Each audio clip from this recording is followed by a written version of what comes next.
അയാളെ ഒഴിവാക്കാൻ ബന്ധം തുടരുമ്പോഴും ശ്രമിച്ചുവെന്നും വിവാഹം ഉറപ്പിച്ച ശേഷവും അരുതാത്ത പലതിലേക്കും അവർ പോയി എന്നൊക്കെ കോടതി ഇതിൽ ചൂണ്ടിക്കാണിക്കുകയും ചെയ്യുന്നുണ്ട്. ഷാരോണുമായി സംസാരിക്കുന്ന സമയം തന്നെ വിവാഹമുറപ്പിച്ച ആളുമായി ഗ്രീഷ്മ സംസാരിക്കാറുണ്ടായിരുന്നു. നെയ്യാറ്റിൻകര അഡീഷണൽ സെഷൻസ് കോടതി നമ്മളെല്ലാവരും ആഗ്രഹിച്ച ഒരു വിധി പറഞ്ഞിരിക്കുകയാണെന്ന്. ഷാരോൺ മർഡർ കേസിൽ ഗ്രീഷ്മയ്ക്ക് വധശിക്ഷ. സത്യം പറഞ്ഞു കഴിഞ്ഞാൽ ഈ ഒരു വാർത്ത കേട്ടപ്പോഴത്തേക്ക് നിങ്ങൾ എല്ലാവരും സന്തോഷിച്ചിട്ടുണ്ടായിരിക്കും. എനിക്കും സന്തോഷമൊക്കെ തോന്നി. പക്ഷെ ഒരു പരിധി വരെ മാത്രം, ഒരു പരിധിയിൽ കൂടുതൽ എനിക്ക് ഒരുപാട് അങ്ങോട്ട് സന്തോഷം തന്നില്ല ഈ ഒരു വിധി. കാരണം വേറൊന്നും കൊണ്ടല്ല, അത് ഞാൻ വിശദീകരിക്കാം. അതിന് മുമ്പായിട്ട് സന്തോഷം എന്താണെങ്കിലും ചെറിയ രീതിയിൽ ഉണ്ടെന്ന് ഞാൻ പറഞ്ഞല്ലോ. അപ്പൊ ഈ സന്തോഷം എനിക്ക് തോന്നിയതിന്റെ ഒരു കാരണം ഇതാണ്. ഗ്രീഷ്മയ്ക്കും ഷാരോണിനും ഒരേ പ്രായം. അപ്പോൾ പ്രായത്തിന്റെ ഇളവ് നൽകാൻ കഴിയില്ല. പ്രതിഭാഗത്തിന്റെ പ്രധാനപ്പെട്ട ആവശ്യങ്ങളിലൊന്ന് ഗ്രീഷ്മയ്ക്ക് പ്രായത്തിന്റെ പരിഗണന നൽകണം, ചെറുപ്രായമാണ്, പഠിക്കണം തുടങ്ങിയ കാര്യങ്ങളൊക്കെ പ്രതിഭാഗം കോടതിയിൽ ഉന്നയിച്ചിരുന്നു. അപ്പോൾ ഈ കൊല്ലപ്പെട്ട ഷാരോണിനും ഗ്രീഷ്മയ്ക്കും ഒരേ പ്രായമാണ്, 22ഉം 24ഉം അല്ലെങ്കിൽ വളരെ ചെറിയ പ്രായമാണ്. ഇവരെ പ്രായത്തിന്റെ പേര് പറഞ്ഞ് ഗ്രീഷ്മയ്ക്ക് ഇളവ് നൽകാൻ കഴിയില്ല എന്നുള്ള കാര്യമാണ് കോടതി പറയുന്നത്. ഒരു കയ്യടി എനിക്ക് അങ്ങോട്ട് കൊടുക്കാൻ തോന്നി ആ വിധി പറഞ്ഞ ആ ഒരു ജഡ്ജിക്ക്. കാരണം വേറൊന്നും കൊണ്ടല്ല, കഴിഞ്ഞ ദിവസം നമ്മുടെ പ്രതിഭാഗം വാദിച്ചതിനകത്ത് മെയിനായിട്ട് പറഞ്ഞിരുന്ന ഒരു കാര്യമാണിത്. ഗ്രീഷ്മയ്ക്ക് പ്രായം കുറവാണ്, അവക്ക് പറിക്കാൻ പോണം, അവക്ക് പഠിച്ചണം, അവക്ക് മാങ്ങ പറിക്കാൻ പോണം എന്ന് കഴിഞ്ഞ ദിവസം പ്രതിഭാഗം വാദിച്ച മെയിൻ ഒരു പോയിന്റ് ആയിരുന്നു അത്. അതിനെ അങ്ങോട്ട് പൊളിച്ചു കൊടുത്തു. ഈ ഒരു കാര്യത്തിന് എനിക്ക് ഭയങ്കര സന്തോഷം തോന്നി. എന്റെ എല്ലാ രീതിയിലുള്ള ഒരു ബഹുമാനവും ഞാൻ അറിയിക്കുകയാണ്. വേറൊന്നും കൊണ്ടല്ല, ഞാൻ പറഞ്ഞില്ലേ, ലൈക്ക് വളരെ ആപ്റ്റ് ആയിട്ടുള്ള ഒരു മറുപടിയാണ് പ്രതിഭാഗം പറഞ്ഞ ആ ഒരു പോയിന്റിന് കൊടുത്തത്. കാരണം ഗ്രീഷ്മ എന്ന് പറയുന്ന പെൺകുട്ടിയുടെ ഏകദേശമൊക്കെ പ്രായമുള്ള ആ പയ്യനും, അപ്പൊ അവനെ അവക്ക് പറിക്കണമെന്നും പറഞ്ഞ് അവളെ വെറുതെ അങ്ങ് വിടണം കോടതി അല്ലേ? കൊള്ളാം, നല്ല വാദമായിരുന്നു എന്തായാലും പ്രതിഭാഗത്തിന്റെ. എന്നാലും നല്ല അണ്ണാക്കി കൊടുത്തിട്ടുണ്ട് കോടതി. അതെനിക്ക് ഭയങ്കരമായിട്ട് അങ്ങ് ഇഷ്ടപ്പെട്ടു. പിന്നെ ഞാൻ എല്ലാവരും ഇപ്പൊ വിചാരിക്കുന്നുണ്ടായിരിക്കും എന്താണ് എന്നിട്ടും എനിക്ക് ഒരു പരിധിയിൽ കൂടുതൽ സന്തോഷമില്ലാത്തതെന്ന്. അതിലേക്ക് വരാം കുറച്ചും കൂടെ. ഷാരോൺ പ്രണയത്തിന്റെ അടിമയായിരുന്നു. അതായത് ഗ്രീഷ്മനെ അത്രമാത്രം ഷാരോൺ സ്നേഹിച്ചിരുന്നു. അപ്പോൾ ഗ്രീഷ്മ പറയുന്നത് എന്തും ചെയ്യാൻ ഷാരോൺ തയ്യാറായിരുന്നു. അതാണ് ഷാരോൺ പ്രണയത്തിന്റെ അടിമയായിരുന്നു എന്ന് പറഞ്ഞ് കോടതി പറയുന്നത്. ബന്ധം അവസാനിപ്പിക്കാൻ തീരുമാനിച്ചാണ് ഗ്രീഷ്മ വിഷം നൽകിയത്. ഇവിടുത്തെ എല്ലാ കുട്ടികളോടും, കല്യാണം കഴിക്കാൻ പോകുന്ന ചേട്ടന്മാരോടും ചേച്ചിമാരോടും, പ്രണയിച്ചുകൊണ്ടിരിക്കുന്ന പെൺകുട്ടികളോടും ആൺകുട്ടികളോടും എല്ലാവരോടുമായിട്ട് ഒരു കാര്യം ഞാൻ അങ്ങോട്ട് പറയുകയാണ്. വീട്ടിലിരിക്കുന്ന ചേച്ചിമാര്, നിങ്ങൾക്ക് മക്കളൊക്കെ കാണുമല്ലോ, അവരോടൊക്കെ ഒന്ന് പറയുക, പ്രണയിക്കുന്നത് തെറ്റാണെന്നൊന്നും ഞാനൊരിക്കലും പറയില്ല. പക്ഷേ ഒരു പരിധിയിൽ കൂടുതൽ ഒരാളെയും ഒരു പരിധിയിൽ കൂടുതൽ സ്നേഹിക്കരുത്. സ്നേഹിച്ചാൽ അത് അവസാനം കരയേണ്ട വരും. ഒരാളെയും നിങ്ങൾ നിങ്ങളെ തന്നെ സ്നേഹിക്കുക. ഏറ്റവും കൂടുതൽ നിങ്ങളെ തന്നെ സ്നേഹിക്കുക. നമ്മളെ തന്നെ സ്നേഹിക്കുന്നുണ്ടെങ്കിലുണ്ടല്ലോ നമുക്ക് ഇങ്ങനെയുള്ള പ്രശ്നങ്ങളൊന്നും വരത്തില്ല. ഇതിപ്പോ ഈ ഒരു കേസിൽ സംഭവിച്ചെന്താന്ന് വെച്ച് കഴിഞ്ഞാൽ അവന്റെ അവസാനം വരെ അവൻ ആ പെൺകുട്ടിക്കെതിരെ അവൻ വാ തുറന്നില്ല. കാരണം അവൻ അത്രയും അധികം ആ പെൺകുട്ടിയെ സ്നേഹിച്ചു. ഒന്ന് ആലോചിച്ച് നോക്കണം നിങ്ങൾ. അത്രയും അധികം ഒരുത്തിയെ സ്നേഹിച്ചിട്ട് അവള് കൊടുത്തത് എന്താ? ഇഞ്ചിഞ്ചായി അവനെ കൊന്നു. അത് മാത്രമോ? അവനോട് കാണിച്ച സ്നേഹം സത്യസന്ധമാണെന്ന് നിങ്ങൾക്ക് തോന്നുന്നുണ്ടോ? അങ്ങനെ ആയിരുന്നെങ്കിൽ അവൾ വേറൊരുത്തനുമായിട്ട് കല്യാണം ഉറപ്പിച്ച് ആ പയ്യനെയും പറ്റിച്ച് ഈ ഷാരോണിനെയും പറ്റിച്ച് ഒന്ന് ആലോചിച്ചേ നിങ്ങൾ. ഇങ്ങനെയുള്ള സ്ത്രീകളും ഇങ്ങനെയുള്ള പുരുഷന്മാരും നമ്മുടെ നാട്ടിലുണ്ട്. ഞാൻ സ്ത്രീകളെ മാത്രമൊന്നും ഇവിടെ ഒരിക്കലും കുറ്റം പറയില്ല. എല്ലാ ജെൻഡറിലും ഉണ്ട് ഇങ്ങനെയുള്ള ചില ഐറ്റങ്ങൾ, ആ ഒരു ജെൻഡറിലുള്ള ആൾക്കാരെ പറയിപ്പിക്കാൻ വേണ്ടിയിട്ട്. അതുകൊണ്ട് എല്ലാവരും പ്രണയിക്കുന്നവര്, കല്യാണം കഴിച്ച് പ്രണയിക്കുന്നവരും, എല്ലാവരും ഭാര്യയും അല്ലെങ്കിൽ ഭർത്താവിനെയും ഒക്കെ നല്ല രീതിയിൽ പ്രണയിക്കുന്ന ഒരുപാട് ആളുകൾ കാണിക്കും. പ്രണയിച്ചോളൂ, അതിനകത്ത് ഒരു തെറ്റുമില്ല. പക്ഷെ ഒരു പൊടിക്ക് നിങ്ങൾ ആരെ പ്രണയിച്ചാലും അതിനെക്കാട്ടിലും ഒരു പൊടിക്ക് നിങ്ങളെ തന്നെ സ്നേഹിക്കാൻ പഠിക്കുക. അങ്ങനെയാണെങ്കിൽ ഒരിക്കലും നിങ്ങൾ ഇങ്ങനെയുള്ള ചതിക്കുഴികളൊന്നും ഇവിടെ ഉണ്ടാവില്ല. ഒരു ബൈറ്റും കൂടെ.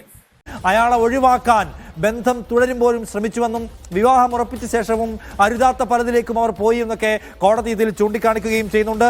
ഷാരോണുമായി സംസാരിക്കുന്ന സമയം തന്നെ വിവാഹമുറപ്പിച്ച ആളുമായി ഗ്രീഷ്മ സംസാരിക്കാറുണ്ടായിരുന്നു. വഞ്ചനയുടെ ഒരു അധ്യായം ഇതിനകത്തുണ്ട് എന്ന കാര്യം കോടതി ചൂണ്ടിക്കാണിക്കുകയാണ്. എന്തായാലും പ്രായത്തിന്റെ ഇളവ് നൽകാൻ കഴിയില്ല എന്ന് പറയുന്ന കോടതി ജ്യൂസ് ചാലഞ്ച് നടത്തി എന്ന് വെച്ചാൽ വിഷം കടത്തിയ ജ്യൂസ് കൊടുക്കുന്ന ജ്യൂസ് ചാലഞ്ച് നടത്തിയെന്ന കാര്യം സംശയലേശമന്യെ തെളിഞ്ഞിട്ടുണ്ട് എന്ന് കോടതി ഉറപ്പിച്ചു പറയുകയാണ്. അവളുടെ അച്ഛനെ കെട്ടിക്കാനായിട്ട് ജ്യൂസ് ചലഞ്ച് ഒന്ന് ആലോചിച്ച് നോക്കിക്കേ. അവൻ എന്തോരം ട്രസ്റ്റ് ചെയ്തിട്ടുണ്ടായിരിക്കും അവളെ. അവന്റെ ആ ഒരു വിശ്വാസമല്ലേ, വിശ്വാസവും പോട്ടെ, സ്നേഹം എന്ന് പറയുന്ന സാധനത്തിന് പട്ടി വിലയല്ലേ അവള് കൊടുത്തത്. അവനുമായിട്ട് റിലേഷൻ ഉണ്ടായിരുന്നപ്പോ വേറൊരാളുമായിട്ട് കല്യാണം ഉറപ്പിക്കുക. ആ പാവം ചെറുക്കനോട് അവൻ എന്ത് പാപം ചെയ്തിട്ടാണോ ഇവനുമായിട്ട് ഈ പെണ്ണുമായിട്ടൊക്കെ കല്യാണം ഉറപ്പിച്ചത്? അവൻ രക്ഷപ്പെട്ടു. എന്തായാലും എന്റെ പൊന്നു ചേട്ടാ, ചേട്ടൻ എവിടെയെങ്കിലും ഇരുന്ന് കേൾക്കുന്നുണ്ടെങ്കിൽ നിങ്ങൾ രക്ഷപ്പെട്ടു.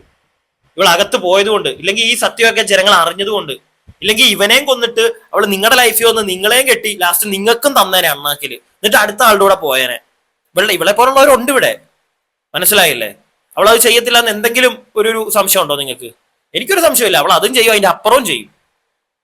ഒരേ സമയത്ത് തന്നെ രണ്ടുപേരെ, അതും ഈ ഷാരോണുമായിട്ട് ആ കല്യാണം ഉറപ്പിച്ചതിന് ശേഷവും ഷാരോണുമായിട്ട് ശരീരബന്ധവും എല്ലാം, അതൊക്കെ ആയിക്കോട്ടെ, അതൊക്കെ അവളുടെ ഇഷ്ടം. എന്ത് തേങ്ങയാന്ന് വെച്ച് കഴിഞ്ഞാൽ അവൾ ചെയ്തോട്ടെ. പക്ഷേ അവളുടെ ഈ ഒരു കാമഭ്രാന്തിന് വേണ്ടി ഒരുത്തനെ ഇല്ലാതാക്കേണ്ട കാര്യം ഉണ്ടായിരുന്നോ? പറഞ്ഞു വിടായിരുന്നല്ലോ അവനെ. വേണ്ട, എനിക്ക് നിന്നെ ആട്ടി വിടായിരുന്നല്ലോ അവനെ. അവൻ കുറെ കാലം ചിലപ്പോൾ ഡിപ്രഷൻ അടിച്ച് നടന്നാലും ഏതെങ്കിലും ഒരു കാലത്ത് അവനൊരു ജീവിതം ഉണ്ടായിരുന്നേനെ. അതിനു പകരം മെല്ലെ മെല്ലെ ഇഞ്ചിഞ്ചായി കൊന്നു അവനെ. അനുഭവിക്കണം ഇവള്, അനുഭവിക്കണം. എന്റെ വിഷമം എന്താണെന്ന് ഞാൻ ഇപ്പോഴും പറഞ്ഞിട്ടില്ല. അല്ലെങ്കിൽ എനിക്കൊരു പരിധിയിൽ കൂടുതൽ ഈ ഒരു വധശിക്ഷയിൽ സന്തോഷമില്ലാത്തത് എന്താണെന്ന് ഞാൻ പറഞ്ഞിട്ടില്ല. പറയാം. ഒരു ക്ലിപ്പും കൂടെ ഞാൻ നിങ്ങൾക്ക് കാണിച്ചു തരാം. അതായത് ഈ വക്കീല്, ഈ ഷാരോണിന് വേണ്ടി വാദിച്ച വക്കീല് കോടതിയിൽ നിന്ന് ഇറങ്ങിക്കഴിഞ്ഞിട്ട് പറയുന്ന ഒരു ചെറിയ കാര്യം കൂടെ ഉണ്ട്, ഒന്ന് കേൾക്കുക. ഇത് വളരെ മെറ്റിക്കുലസ് ആയിട്ട് വളരെ പ്ലാൻ ചെയ്ത് നടത്തിയ ഒരു ഇന്റലിജന്റ് ക്രിമിനൽ എന്നുള്ളൊരു രീതിയിലാണ് കോടതി കണ്ടെത്തിയത്. ഒരു ഡെവിളിഷ് പൈശാചികമായ മനസ്സിന് ഉടമയാണ് എന്ന് പ്രോസിക്യൂഷൻ വാദിച്ചതിനെ പൂർണ്ണമായിട്ടും കോടതി അംഗീകരിച്ചും കൂടെ കൊണ്ടാണ് ഈ ഒരു ശിക്ഷ വിധിച്ചത്. ചെകുത്താന്റെ സന്തതി, അങ്ങനെ വേണം ഇവളെ വിളിക്കാൻ. എന്നാൽ ഒരു കുഞ്ഞു ചെകുത്താനല്ല ഇവള്. ചെകുത്താന്റെ സന്തതി എന്ന് പറയുമ്പോൾ വലിയൊരു ചെകുത്താന്റെ ഒരു കുഞ്ഞു സന്തതി, അങ്ങനെ നമ്മൾ പറയാറുള്ളൂ. പക്ഷെ ഇത് വലിയൊരു ചെകുത്താന്റെ നല്ല മുതുകഴപ്പുള്ള ഒരു പൊലെ ചെകുത്താൻ, അങ്ങനെ വല്ലതും വേണം പറയാൻ. വായിന്ന് വേറെന്തൊക്കെയോ എന്റെ വായിന്ന് വീഴുന്നത്. മാക്സിമം കൺട്രോൾ ചെയ്യുക. ഒന്ന് ആലോചിച്ചേ നിങ്ങള്. എന്നിട്ട് അവക്കതാ ഇപ്പൊ കോടതി വധശിക്ഷ വിധിച്ചു. എന്റെ സങ്കടം എന്താന്ന് നിങ്ങൾക്കറിയാമോ? വേറൊന്നുമല്ല, ഇതിപ്പം നെയ്യാറ്റിൻകര കോടതിയാണ് ഈ ഒരു വധശിക്ഷ വിധിച്ചിരിക്കുന്നത്. നമ്മുടെ നാട്ടിലെ നിയമത്തിന്റെ പോരായ്മ അതിന് നിങ്ങൾക്ക് കാണാൻ സാധിക്കും. കാരണം വേറൊന്നും കൊണ്ടല്ല, ഇതിപ്പം നെയ്യാറ്റിൻകര കോടതി വധശിക്ഷ വിധിച്ചെങ്കിലും ഇവർ ചിലപ്പം അപ്പീലുമായിട്ട് പോകും ഹൈക്കോടതിയിൽ. ചിലപ്പോൾ അവിടുന്ന് ഈ വധശിക്ഷ റദ്ദാക്കും. ഇനി അതും നടന്നില്ലെങ്കിൽ നേരെ സുപ്രീം കോടതിയിലോട്ട് പോകും, അവിടെയും അപ്പീൽ കൊടുക്കും. ചിലപ്പോൾ അവിടുന്ന് ചിലപ്പോൾ വധശിക്ഷ റദ്ദാക്കും. ഇല്ലേ? സംഭവിക്കാം. അതിനുള്ള ചാൻസസ് ഉണ്ട്. ഇല്ലെങ്കിൽ കുറച്ച് കഴിയുമ്പോഴത്തേക്ക് കണ്ടോണം. സ്ത്രീ സംരക്ഷണം എന്ന് പറഞ്ഞു, എന്റെ പൊന്നു ചേച്ചിമാരെ, ഒരു ഇച്ചിരി മനസാക്ഷി നിങ്ങൾക്കൊക്കെ ഉണ്ടെങ്കിൽ ഈ സ്ത്രീ സംരക്ഷണം പറഞ്ഞ് നടക്കുന്ന അതിനകത്തൊക്കെ പ്രവർത്തിക്കുന്നവരോടാണ്. നിങ്ങൾ ചെയ്തോളൂ, നല്ല കാര്യങ്ങൾ ചെയ്തോളൂ. പക്ഷെ ഇവളെ പോലുള്ള സ്ത്രീകൾക്ക് വേണ്ടി ദൈവത്തെ ഓർത്ത് ഇറങ്ങാതിരിക്കുക. തെളിഞ്ഞു, നല്ല വ്യക്തമായി തെളിഞ്ഞു. ഇനിയും കൂടുതലായിട്ട് ഇവള് കഴിഞ്ഞ ദിവസം, നിങ്ങൾ ആരെങ്കിലും ശ്രദ്ധിച്ചിട്ടുണ്ടോ എന്ന് അറിയത്തില്ല, കഴിഞ്ഞ ദിവസം ഞാനൊരു ചാനലിൽ കണ്ടതാണ്. ഞാൻ അതിന്റെ ക്ലിപ്പ് എവിടെയെങ്കിലും കിട്ടുമായിരുന്നെങ്കിൽ ഞാൻ വെച്ചേനെ, പക്ഷെ ഞാൻ കണ്ടില്ല. ഞാനത് കണ്ട് വിട്ടുപോയി. സംഗതി എന്താന്ന് വെച്ച് കഴിഞ്ഞാൽ, ഇവള് പറയുന്നത്, അതായത് ഈ ഗ്രീഷ്മ എന്ന് പറയുന്ന പെൺകുട്ടി പറയുന്നു, 38-ാം വയസ്സിൽ കൂടിപ്പോയി കഴിഞ്ഞാൽ 38 വയസ്സ് വരെ ഞാൻ ജയിലിൽ കിടക്കേണ്ട വരത്തുള്ളൂ, അത് കഴിഞ്ഞ് ഞാൻ ജീവിച്ചോളാം എന്ന് പറയുന്ന അവളുടെ ഒരു മെന്റാലിറ്റി എന്ന് പറഞ്ഞു കഴിഞ്ഞാൽ അവക്കിപ്പോഴും ഒരു കുത്തലും ഇല്ല. മനസ്സിലായില്ലേ? അവള് കൊന്നു, ഇവൻ പോയി, കുറച്ചു കാലം ഞാൻ അകത്ത് കിടക്കും, അത് കഴിഞ്ഞ് ഞാൻ ഇറങ്ങും, ഞാൻ ജീവിക്കും. ആ ഒരു മൂടുള്ള ഒരുത്തി അവക്ക് വധശിക്ഷ കൊടുത്തപ്പം കറക്റ്റായി. അവള് ചാവണം, അവള് ജീവിക്കരുത്, അവള് 30 വയസ്സിന് മേളിൽ പോകരുതെന്നേ ഞാൻ പറയത്തുള്ളൂ. അതിന് മുമ്പേ അവള് തീരണം. പക്ഷെ ഇവിടെ ഈ നമ്മുടെ മേൽക്കോടതികളുണ്ട്, നല്ല നല്ല കാര്യങ്ങളാണ് മേൽക്കോടതികളുള്ളത്. അതുകൊണ്ട് തന്നെ ചിലപ്പം ഏതെങ്കിലും ഒരു നിരപരാധി, ഒരു വേർഡിങ് ഉണ്ടല്ലോ, 100 ക്രിമിനലുകൾ രക്ഷപ്പെട്ടാലും ഒരു നിരപരാധി ശിക്ഷിക്കപ്പെടരുത് എന്നൊക്കെ പറയുന്ന ഒരു സാധനം ഉണ്ടല്ലോ. അതുപോലെയൊക്കെയാണ്. അതിന് വേണ്ടിയിട്ട് മേൽക്കോടതികളുള്ളത് നല്ലതാ. പക്ഷെ അതുള്ളത് ഇവളെ പോലുള്ള നികൃഷ്ട ജീവികൾക്ക് രക്ഷപ്പെടാനും ഒരു പോംവഴിയാണ്. സത്യം പറഞ്ഞു കഴിഞ്ഞാൽ ഇവള് പോകും, ഇവളുടെ വീട്ടുകാർ ഉറപ്പായിട്ടും പോകും. എനിക്കങ്ങനെയാ തോന്നുന്നത്. അപ്പീലിനൊക്കെ പോകുമായിരിക്കും ചിലപ്പം.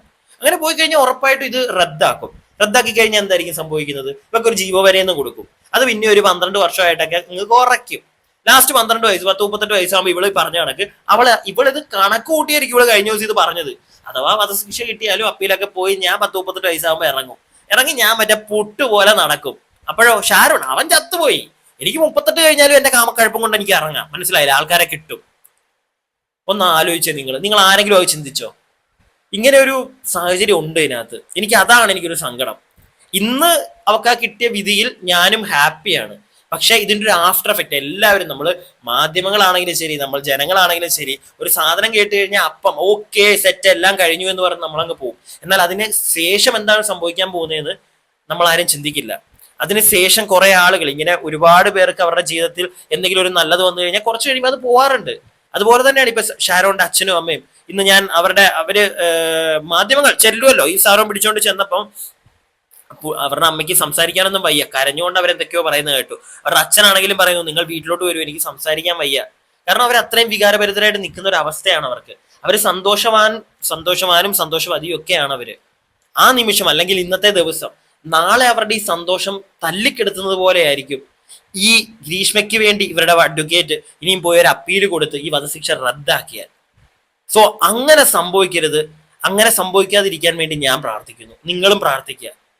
ഇവൾ ശിക്ഷിക്കപ്പെടണം. ശിക്ഷിക്കപ്പെടുക എന്ന് പറഞ്ഞാൽ ഇവിടെ തൂക്കിക്കൊല്ലണം. അതിനകത്ത് ഇവക്ക് യാതൊരു വിധത്തിലുള്ള ഒരു റിഡപ്ഷനും കൊടുക്കരുത്. ഇവിടുത്തെ വനിതാ സംഘടനകളൊന്നും ഇറങ്ങാതിരിക്കുക ഇവർക്ക് വേണ്ടി. ഇവളെപ്പോൾ ഒരു ബോൺ ക്രിമിനലിന് വേണ്ടി പെട്ടെന്നുണ്ടായ ഒരു ദേശത്തിന്റെ പുറത്തുനിന്ന് അവള് കൊന്നതല്ല. അവള് ഇഞ്ചിഞ്ചായി മെല്ലെ അവനെ തീർക്കണം എന്നൊരു ഒറ്റ മെന്റാലിറ്റി ഉണ്ടായിരുന്നുള്ളൂ. അങ്ങനെ ഒരു ഒരുത്തി അവളെ തൂക്കി തന്നെ കൊല്ലണം. ഒരു രീതിയിലുള്ള ഒരു സഹതാപവും അവള് നമ്മളിൽ നിന്നൊന്നും അവക്ക് വേണ്ട, അവക്ക് കൊടുക്കരുത് നിങ്ങളാരും. അത്രേ എനിക്ക് പറയാനുള്ളൂ. ഇത് എന്റെ ഒരു അഭിപ്രായം. നിങ്ങളുടെ അഭിപ്രായം എന്താണെങ്കിലും നിങ്ങൾ ഈ കേസിൽ നിങ്ങൾക്ക് പറയാനുള്ള കാര്യങ്ങൾ താഴെ കമന്റ് ബോക്സിൽ പറയുക. എന്റെ ഒരു അഭിപ്രായത്തിൽ ഇതാണ് സംഭവിക്കാൻ പോകുന്നത്. ഇവർ അപ്പീലിന് പോയാൽ പോയി കൊടുക്കാതിരിക്കുന്നു. ഇവള് ഹൈക്കോടതി പോയാലും എവിടെ പോയാലും സുപ്രീം കോടതി പോയാലും അവിടുന്നൊക്കെ ഇവളുടെ ഈ തൂക്കുകയറ് മാറ്റരുത്. അങ്ങനെയാണെങ്കിൽ ഞാൻ പൂർണ്ണമായും സന്തോഷവാനാവും. ഇവളുടെ വിധി നടപ്പാക്കുന്നെന്ന്, ഇവളുടെ കഴുത്തിൽ കയറ് വീഴുന്നെന്ന് അന്ന് ഞാൻ ചിരിക്കും. അതിനകത്ത് എനിക്ക് ഒരു മടിയില്ല. കാരണം അതിപ്പം ഇവളുടെ സ്ഥാനത്ത് ഒരു പുരുഷനാണെങ്കിലും ഞാൻ ചിരിക്കും. അതിനകത്ത് എനിക്കൊരു തെറ്റുണ്ടെന്ന് തോന്നുന്നില്ല. എന്റെ അഭിപ്രായം. നിങ്ങളുടെ അഭിപ്രായം കമന്റ് ബോക്സിൽ. വീഡിയോ ഇഷ്ടപ്പെട്ടാൽ ലൈക്ക് ചെയ്യുക. സബ്സ്ക്രൈബ് ചെയ്യാതെ കാണുന്നവർ സബ്സ്ക്രൈബ് ചെയ്യുക.